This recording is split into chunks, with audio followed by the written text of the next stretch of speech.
अब हम उस स्तुति को सुनेंगे जिस स्तुति को सुनने के बाद लाखों लोगों ने जीवन में आनंद पाया, कृपा पाई, मंगल पाया। ऐसे नाथ, महानाथ भैरवनाथ को प्रार्थना करते हुए भक्त्या नमामि बटुकं तरुणं त्रिनेत्रं कामप्रदां वरकपाल त्रिशूलदण्डा भक्तार्तिनाशकरणे दजतं करेषु तं कौस्तुभाभरणभूषितदिव्यदेहं तीक्ष्णदंश्च महाकायकल्पान्तदहनोपम भैरवाय नमस्तुभ्यम् अनुज्ञादातुमर्हसि करकलितकपालः कुण्डलीदण्डपाणि तरुणनीलवर्णो नागयज्ञोपवीति क्रतुसमयसपर्या विघ्नविच्चितिहेतुः जयति भटुकनाथ सिद्धिदः साधकानां वन्दे बालं स्फटिकसदृशं कुण्डलोद्भासिवक्त्रम् दिव्याकल्पैर्नवमणिमयैः किञ्चिनीरूपुराढ्यं दीप्ताकारं विशदवदनं सुप्रसन्नं त्रिनेत्रं हस्ताग्राभ्यां बटुकमणिशं शूलदण्डौ ददानम् उद्यद्भास्करसन्निभं त्रिनयनं रक्ताङ्गरागस्रजं स्मेराज्यं वरदं कपालमभयं शूलं ददानं करे नीलग्रीवमुदारभूषणगणं सीतां सुगन्धोद्बलं बन्धुकारुणवाससं भयहरं वन्दे महाभैरवं ध्यात्वा नीलाद्रिकान्तं सति सकलधरं मुक्तमालामहेशं दिग्वस्त्रं पिङ्गकेशं डमरुमतः कुणीं खड्गशूलाभयाणीं नागं घण्टां कपालकरधरतिरुहै विप्रतिम्बिमदंसं सर्पाकल्पं त्रिनेत्रं मणिमयविलसत्किङ्किणीनो पुराढ्यम्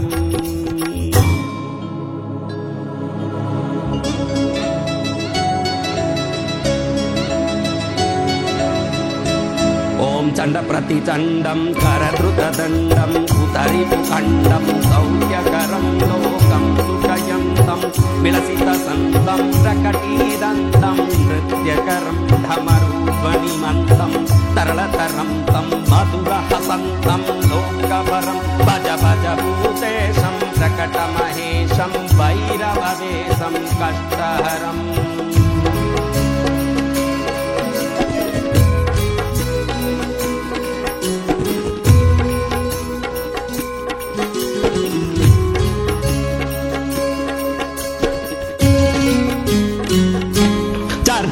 सिन्दूरं रणविविसूरं दुष्टविदूरं श्रीनिकरं किङ्कणिगणरावं त्रिभुवनपावं खर्परसावं पुण्यवरं करुणामयवेशं सकलसुरेशं मुक्तसुकेशं पापहरं भज भज भूतेशं प्रकटमहेशं भैरववेशं कष्टहरम्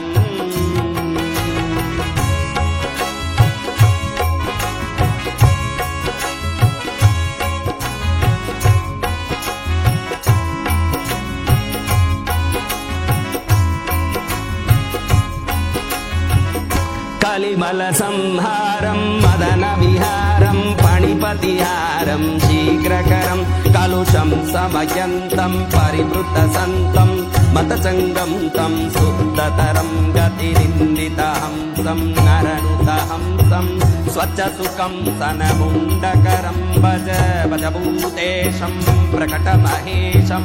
भैरववेशं कष्टहरम्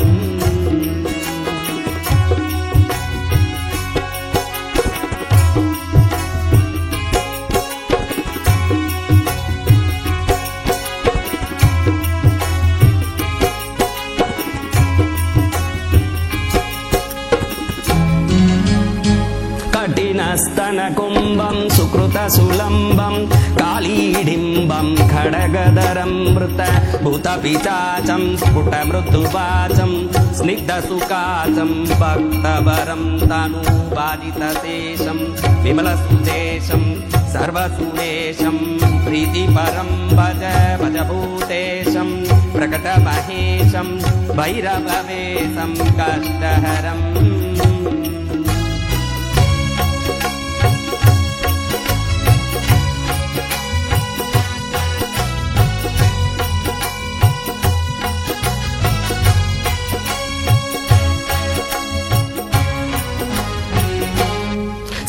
सकलायुधभारं विजनविहारं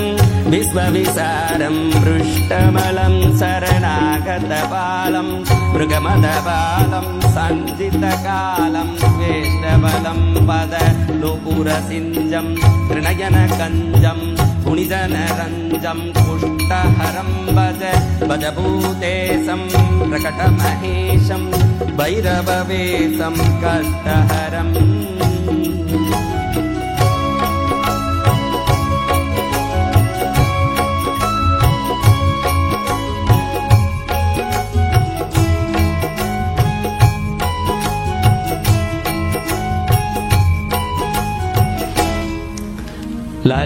ललिताननचन्द्रं सुमुखवितन्द्रं बोधितमन्त्रं श्रेष्ठवरं सुखिताखिललोकं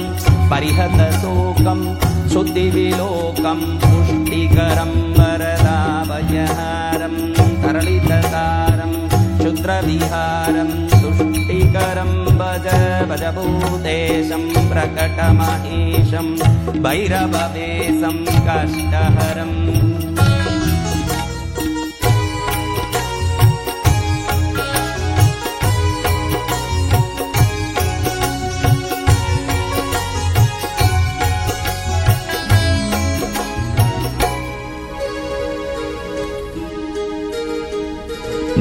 मदयुतसम्रावं प्रकटितभावं विश्वसुभावं ज्ञानपदं रक्तां सुखदोषं परिहतदोषं नासितदोषं सन्मतिरं कुटिलभ्रुकुटीकं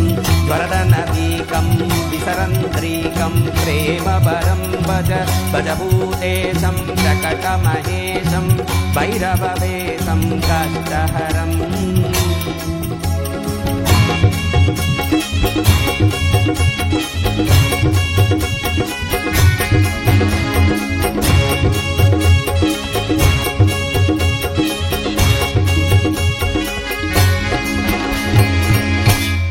परिनिर्जितकामं विलसितवामं परमविरामं योगेशं बहुमद्यपनातं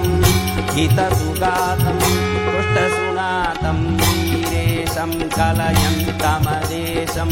कृतजनदेशं नृत्यसुरेशं दत्तवरं भज भज भूतेशं प्रकटमहेशं भैरववेशं कष्टहरं भज भज भूतेशं प्रकटमहेशं भैरववेशं कष्टहरम्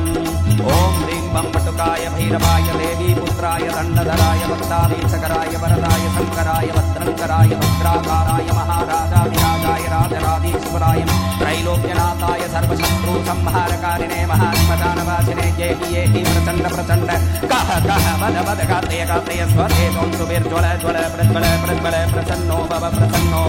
प्रक्रम प्रक्रम सर्वलोकराजानां राजपुत्राणां दक्कलत्रमन्त्री ग्रामसहस्राणामेव समानयानेव रसैन्यबलविध्वंसय विध्वंसय ग्रासय ग्रासय आकाशमार्गे दिक्मार्गे पातालमार्गे स्वपराक्रमं दर्शय दर्शय सर्वदुष्टप्रदुष्टान् शीघ्रं मर्दय मर्दय दण्डय दण्डय रां रां ह्रीं ह्रीं क्रों क्रों घोराय अघोराय वीरवीरेश्वराय पटुकनाथाय महाप्रबोधरूपिणे सकललोकैकभद्रे सकललोकैककर्त्रे सकलनिगमकृत्याय पदुन्मोचनाय बन्दी शृङ्खलात्रोटकाय परकृत्या प्रयोगन